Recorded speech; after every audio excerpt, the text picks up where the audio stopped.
اللهم صل على محمد وآل محمد وعجل فرجهم. بسم الله الرحمن الرحيم. الحمد لله رب العالمين، وصلى الله على سيدنا محمد النبي وآله وسلم تسليما. اللهم لك الحمد على ما جرى به قضاؤك في أوليائك الذين استخلصتهم لنفسك ودينك، عليهم الزهد في درجات هذه الدنيا الدنيا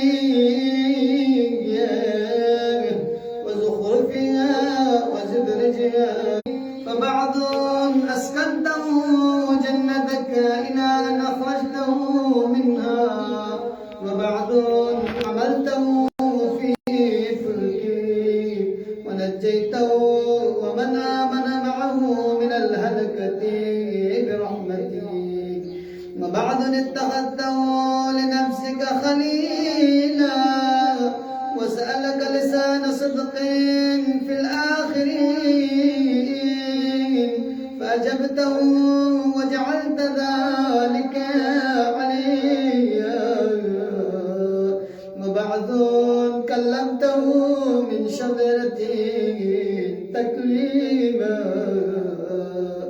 وجعلت له من أخيه ذا ووزيرا، وبعض أولدته من غير أبيه وآتيته البينات وأيدته بروح القدس، وكل شرعت له شريعة ونهجت له منهاجا وتخيلت له أوصياء مستحفظا بعد مستحفظ من مدة إلى مدة إقامة لدينه وحجة على عباده، ولئلا يزول الحق عن مقره ويغلب الباطل على أهله، ولا يقول أحد لولا أرسلت إلينا رسولا منذرا وأقمت لنا علما هاديا فنتبع آياتك من قبل أن نذل ونخزى، إلى أن انتهيت بالأمر إلى حبيبك ونجيبك محمد صلى الله عليه وآله، وكما انتدبته سيد من خلقته وصفته من اصطفيته وأفضل من اجتبيته وأكرم من اعتمدته، قدمته على أنبيائك وبعثته إلى الثقلين من عبادك وأوطأته مشارقك ومغاربك وسخرت له البراق وعرجت بروحي إلى سمائك وأودعته علم ما كان وما يكون إلى انقضاء خلقك، ثم نصرته بالرعب وحفظته بجبريل وميكائيل والمسومين من ملائكتك، ووعدته أن تظهر دينه على الدين كله ولو كره المشركون، وذلك بعد أن بوأته مبوأ صدق من أهله وجعلت لهم ولهم أول بيت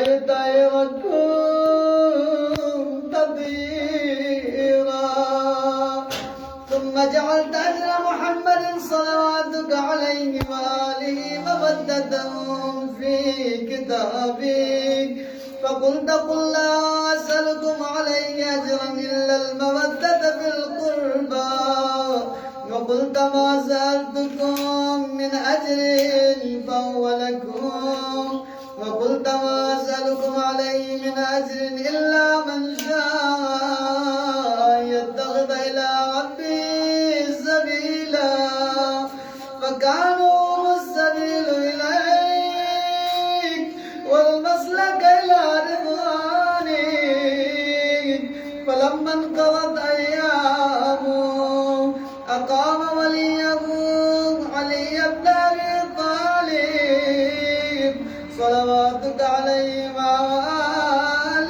مهديا إذ كان هو المنذر ولكل قوم هاد فقال والملأ أمامه من كنت مولاه فهذا علي مولاه اللهم وال من والاه وعاد من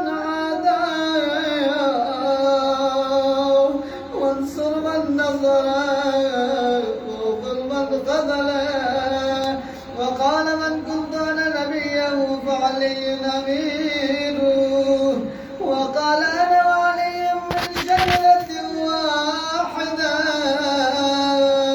وسائر الناس من شجر شتى وحله محل هارون من موسى فقال له أنت مني بمنزلة هارون من موسى إلا أنه لا نبي بعدي وزوجه ابنته سيدة نساء العالمين وحل له من مسجده ما حل له وسد الأبواب إلا بابه ثم أودعه علمه وحكمته فقال أنا مدينة العلم وعليم بابها فمن أراد المدينة والحكمة فليأتها من بابها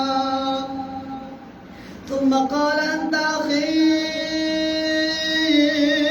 ووسيلي ووارثي لحمك من لحمي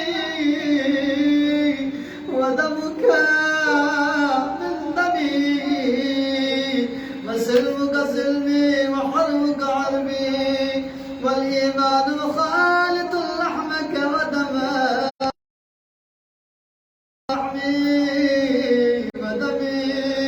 وأنت غدا على الحوض خليفتي وأنت تقضي ديني وتنجز عداوتي حدك على منابر من نور مبيضة وجوههم حولي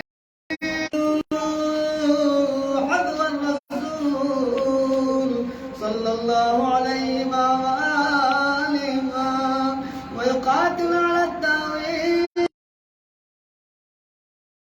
على منابذته حتى قتل الناكثين والقاسطين والمارقين ولما قضى نحبه وقتله أشقى الآخرين يتبع أشقى الأولين لم يمتثل أمر رسول الله صلى الله عليه وآله في الهادين بعد الهادين والأمة مصرة على مقته مجتمعة على قطيعة رحمه وقصاء ولده إلا القليل ممن وفى لرعاية الحق فيهم فقتل من قتل وسبي من سبي وأقصي من أقصي وجرى القضاء لهم بما يرجى له حسن المثوبة، إذ كانت الأرض لله يورثها من يشاء من عباده والعاقبة للمتقين.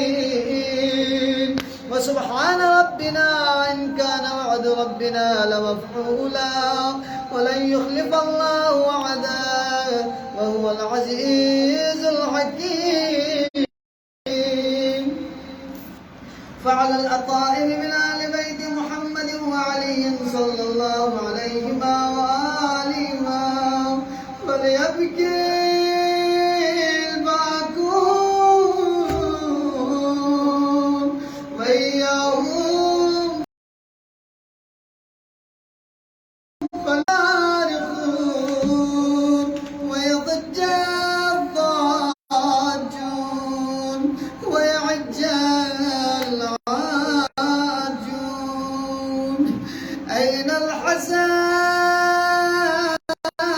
أين الحسين أين أبناء الحسين؟ صالحون بعد صالح وصادقون بعد صادق. أين السبيل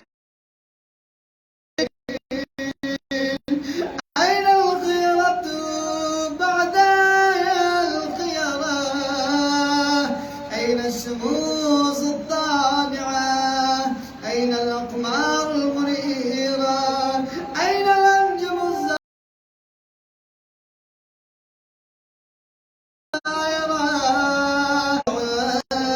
أين الملتجى لإزالة الجور والعدوان؟ أين المدخر لتجديد الفرائض والسنن؟ أين المتخير لإعادة الملة والشريعة؟ أين المؤمل لإحياء الكتاب وحدود الدين؟ أين محيي معالم الدين والدين؟ أين قاسم شوكة القدرين؟ أين هادم عملية الشرك والنفاق؟ أين مبين أهل الفسوق والعصيان والطغيان؟ أين حاسد الغي والشقاق؟ أين ضرب سنان الزيغ والأهواء؟ أين قاطع حبائل الكذب والافتراء؟ أين مبيد العتاد والغلدان؟ أين مستأصل أهل العناد والتضليل والإلحاد؟ أين معز الأولياء ومذل الأعداء؟ أين جامع الكلمة على التقوى؟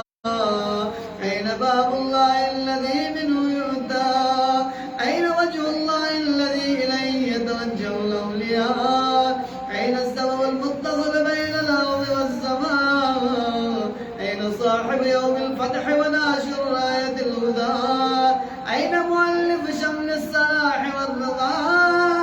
أين الطالب بظهور الأنبياء وأبناء الأنبياء؟ أين الطالب بدم المقتول بكربلاء؟ أين الطالب بدم المقتول بكربلاء؟ أين المنصور على من اعتدى عليه وافترى؟ أين المضطر الذي يجاب إذا دعا؟ أين صدر الخلائق ذو الجد والتقوى؟ أين ابن النبي المصطفى وابن علي المرتضى وابن خديجة الغراء وابن فاطمة الكبرى يا ابن الغطارفة الأنجبين يا ابن الأطائب المطهرين يا ابن الخطارفة المنتجبين يا ابن القماطمة الأكرمين يا ابن الدور المنية يا ابن الصراط المستقيم يا ابن النبي العظيم يا من هو في الكتاب لدى الله علي حكيم. يا ابن الآيات والبينات، يا ابن الدلالات، يا ابن البراهين الواضحات الباهرات، يا ابن الحجر الباهرات، يا ابن النعم السابقات، يا ابن طه والمحجبات، يا ابن ياسين الذاريات أو الذرى، برضوى أو غيرها أمضي الطغى، عزيز علي أن ألقى ولا ترى، ولا أسمع لك عزيزا ولا نجوى، عزيز علي أن تحيط بك دوني البلوى، ولا ينالك مني ضجيج ولا شكوى، بنفسي أنت مؤمن ومؤمنة ذكرا فحنا، بنفسي أنت من عقيد عز لا يسامى، بنفسي أنت من أثيب مجد لا يجارى، بنفسي أنت من تلاد نعم لا تضاهى، بنفسي أنت من نصيب شرف لا يسامى، إلى متى أحار فيك يا مولاي،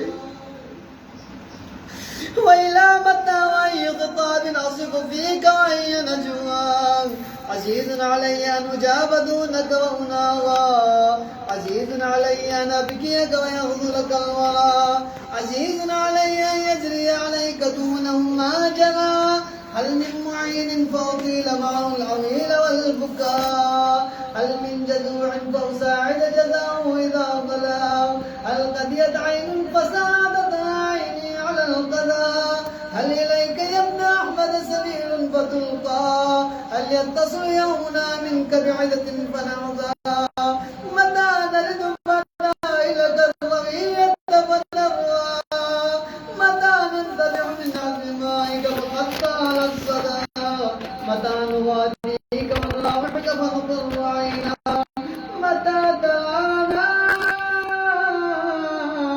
وراك وقد نشرت لواء النصر التراب، أترانا نحب بك وأنت أم الملا، وقد مددت العدل فاستهداك وعقابا، وقد عدت وجعلت الحياة، وقد دابر المتكبرين، واجتهدت وصول الظالمين، ونحن نقول الحمد لله رب العالمين. اللهم أنت كشاف الكرب والبلوى، وإليك أستعدي فعندك العطاء، وأنت رب الآخرة والدنيا، فأغث يا غياث المستغيثين، وبينك المبتلى، وارث سيده يا شديد القوى، وازل عنه به الأسى والجرى، وبلغ غليله يا من على العرش استوى، ومن إليه الرجعى والمنتهى. اللهم ونحن عبيدك التائقون إلى وليك المذكر بك، وبنبيك خلقته لنا عصمة وملاذا، وأقمته لنا قواما ومعاذا، وجعلته للمؤمنين منا إماما، فبلغه منا تحية وسلاما، وزدنا بذلك يا رب إكراما، واجعل مستقره لنا مستقرا ومقاما، وأتمم نعمتك بتقديمك إياه أمامنا، حتى توردنا جنانك ومرافقة الشهداء من خلصائك. اللهم صل على محمد وآل محمد، وصل على محمد جده ورسولك السيد الأكبر، وعلى أبيه السيد الأصغر، وجدته الصديقة الكبرى فاطمة بنت محمد صلى الله عليه وآله، وعلى من اصطفيت من آبائه البررة، وعليه أفضل وأكمل وأتم وأدوم وأكثر وأوفر ما صليت على أحد من أصفيائك وخيرتك من خلقك وصل عليه صلاة لا غاية لعددها ولا نهاية لمددها ولا نفاد لأمدها اللهم واقم به الحق واهده الباطل وادرني أولياءك وأذلل لي أعداءك صل اللهم بيننا وبينهم وصلة تؤدي إلى مرافقة سلفه واجعلنا ممن يأخذ بحجتهم وينقض في ظلهم وأعنا على تأدية حقوقه إليه والاجتهاد في طاعته واجتناب معصيته ومن علينا برضاه وهب لنا رأفته ورحمته ودعاءه وخيرا ما ننال به سعة من رحمتك وفوزا عندك واجعل صلاتنا به مقبولة وذنوبنا به مغفورة ودعاءنا به مستجابا واجعل أرزاقنا به مبسوطا وهمومنا به مكفية وحوائجنا به مقضية وأقبل إلينا بوجهك الكريم واقبل تقربنا إليك وانظر إلينا نظرة رحيمة نستكمل بها الكرامة عندك ثم لا تصرفها عنا بجودك واسقنا من حوض جدي صلى الله عليه وآله بكأسه وبيده